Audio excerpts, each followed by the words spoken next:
about training? Training involves you improving on what you know and reducing the gap of what you don't know. Do you get the point here? There are some things you know, but with training, you get improved. You know, you get to know more. You get to know better.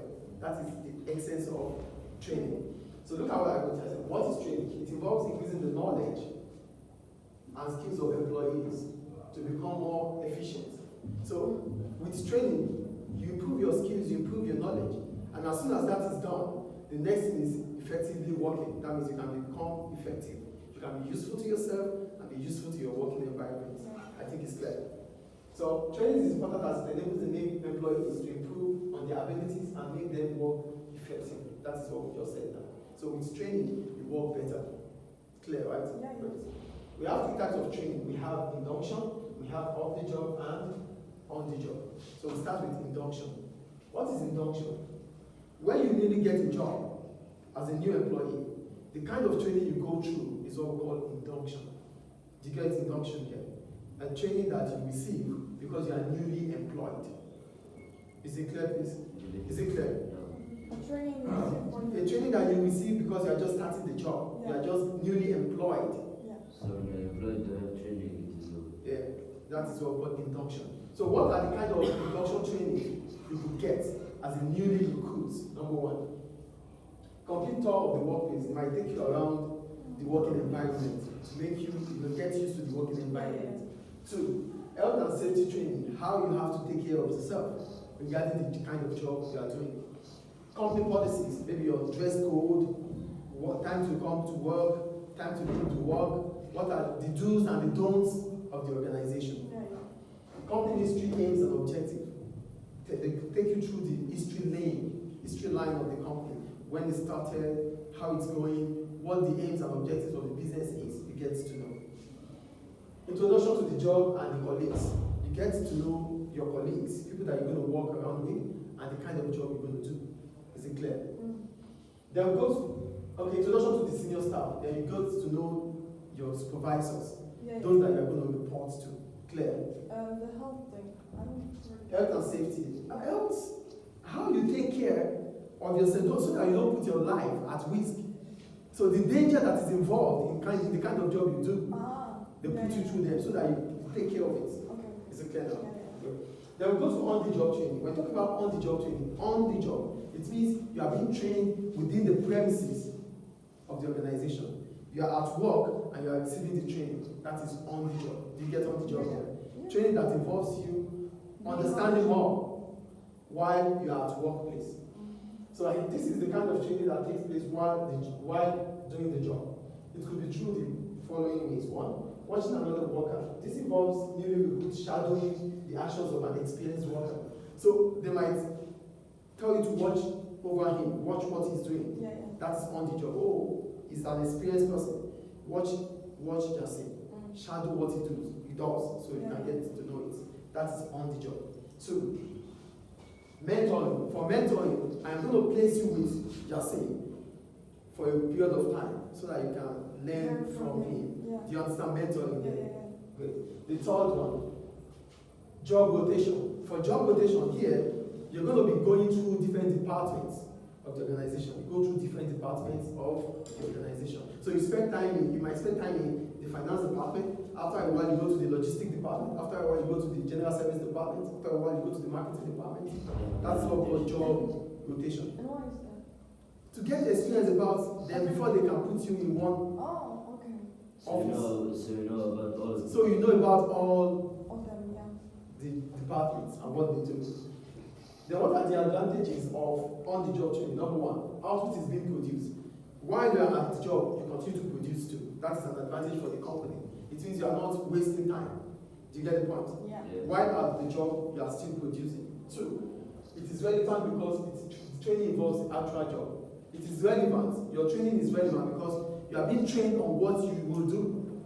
You are being trained on what you are going to do. So it is relevant to your. What I'm saying is, the training that on-the-job training means you are being trained on what is expected of you to do, right? So that makes it what? Relevant. That's the advantage. It involves what you are going to do in the future of the company. So whatever training you get is not a waste. That is the point. Yeah, yeah, Is it clear, please? yes. What are the problems about of on-the-job training? Number one, how to be lost if trainee, who is trainee, someone that is being trained, makes mistake. In the course of doing that job, you might make mistake. When you make mistake, they have to start again. Do you understand? So, and that's what is lost. You waste resources. Two, training will learn bad habits from trainer. If I am training you, those things that I'm not supposed to do, I might do it, and you learn from that. Yeah, yeah. Do you understand? Then we go to off the job. For off the job, what does it imply? It means you are being trained outside the workplace. The training involves you being trained outside, maybe going abroad to be trained, or going to colleges to be trained, and so on. That's off the job. How do you outside the company? Yeah, the company takes you there. I could be trained in Turkey, I could be trained in UK. That's off the job. Like it's not a workplace. Yeah, we call it off the job. Is it clear? Yeah. So what are the advantages of off the job? Number one, output is not affected if mistakes are made. Here, when you make mistake, it does not affect anything. Because it's training outside. It does not involve what you are producing in the organization. Do you get it? Two, learning cannot be distracted by work. Here, whatever you are learning, the work is not going to distract you. Like on the job. In on the job, if I'm mentoring you, I might not have that time to really mentor you because I have to do my job at the same time. Focus on you, do my job, focus on you. But with off the job, nothing is distracting anybody. Your focus is mainly on the training. Yeah. Is it clear? Yeah. Is it clear, guys? Yes. The third one, it doesn't involve putting anybody at risk. It is training. So you are not going to test anything that is going to involve people's life or anything. Do you get the point? In on the job, people's life might be at risk for the surgeons. A new surgeon that is just been training and has to do surgery with people, someone that is having health challenges. It is risk because he is not still expert or experienced. Here, nobody's life is put at risk. Is it clear? Is it clear or not? Yeah. Now we go to the problems we might encounter during the off-the-job training. Number one, no output because employees are not producing. At this point in time, the company will be paying you for not doing anything. Because you have been trained, you are on training. You are not producing, you are not helping the company at that point in time. Yeah. So you are not producing, you are not making any output. Do you get the point here? Output is lost because you are supposed to be working, but you are on training. Two, it might be expensive, especially given by specialists. It's expensive. Yeah. Because you have to be trained by companies that use it as business. It is their own business to train, so they make money from training. So it will be quite expensive. Is it clear? Is it clear, please? Yeah. The third one, some aspect of the job cannot be taught during training. You might not be able to know some things about the job, off the job. It's off the job. The trainees, the trainers will train you, yes, but they don't know more about the company than you, the owner of the company, or you that are working in the company. So you might be gaining more if you have been using on-the-job training than gaining off the job. The point is, in off-the-job training, there are some aspects of the operations of the business that you cannot get through off the job. Yeah. Because off the job, the training involves specialists training you. They are not going to train you on some aspect of the company. They will train you generally. Yeah. Do we get the point here?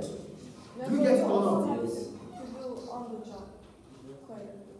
So it's the trainee will train you for The trainer. train, yes. The trainer. Yeah. To train himself, not like someone with them. The trainer or the trainee. Trainee is The person that is training, that is receiving the training. Yes. Is going to work like himself, not with the other work, right? With off the job. Yeah. No, the off the job, the company will train you. Yeah. The train, but The specialist company will train you. But the problem about it is that whatever they train you on might not be that relevant to what you need to know in the job. Yeah. In on-the-job training, it is relevant because you have been trained on all aspects of your operations. But off the job don't know what you are doing in your company. They don't know much of what you are doing in your company. Yes or no? But they just want to train you on certain aspects the company wants you to be trained on.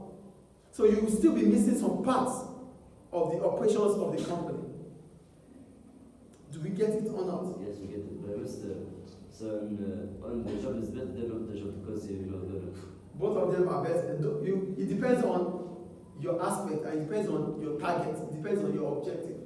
But whichever ways, they have their own advantages and disadvantages. Yeah. Do we get it? Yes. Any question?